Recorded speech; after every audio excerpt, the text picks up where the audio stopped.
你知道吗？唐昊因为杀神第8考试受伤，所以第9考需要过几天再完成。唐三也决定先把阿银的植物神考核过了，好让父亲能安心的完成第9考。带着阿银正式考核之前，小五先是带着婆婆把整个森林神专属的领域浏览观光一遍，顺带的向阿银介绍了领域之中所有植物种类，甚至粗略的讲了些功能以及平时怎样去照料它们。但小五也只是略知皮毛，随便讲讲罢了。他自从当上森林神，对神界根本就不管不顾，也没有多少时间去专门请教植物志神苏云儿培养这些植物的具体方法。几人这么观光一番，差不多又是1个时辰的功夫。唐三和小五带着唐昊、阿银来到森林领域中心，映入眼帘的是一座庞大的建筑，就算此时还是相隔甚远，也能清晰感受到那宫殿的气势磅礴与恢宏浩然。翠金色的表面更显得它美轮美奂。进入殿内，上任森林与木之神星露早已等候在此有一盏茶功夫了。他一身轻便的绿色罗裙，端坐于一张古色古香的小圆桌旁，控制着水壶倒了5杯热茶。那浓郁的香气不用靠近便让唐三、小五、唐昊和阿银4人神魂颠倒。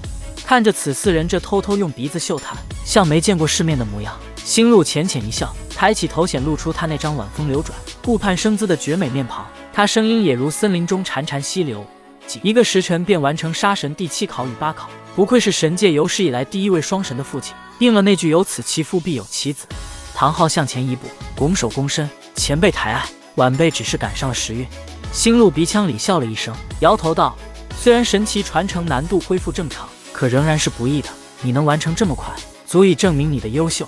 他说完这些话，星露控制着桌上4杯香茶飞到唐三、小五、唐昊和阿银4人身前，尝尝这茶如何。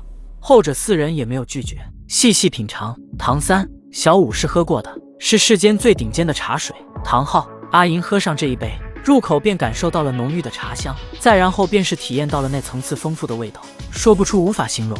入味，5脏6腑都感受到一股温热，他们产生一种异样感觉，99级的瓶颈好像都隐隐有些松动。星露当然不会去观察他们，也不清楚他们在想什么。他看看小五双手环住的宝蓝色长衣紧身长裙女子，这一下子激起他对于其他美丽女人的攀比心理。哟，这身段挺不错，快比得上我了。星露也只是在心中这么一想罢了。你便是阿银吧？听闻你也曾为10万年魂兽。阿银迈着小步上前，身段婀娜，欠了欠身，双手将茶杯放在桌上。前辈，小女子是10万年蓝银皇修炼成人，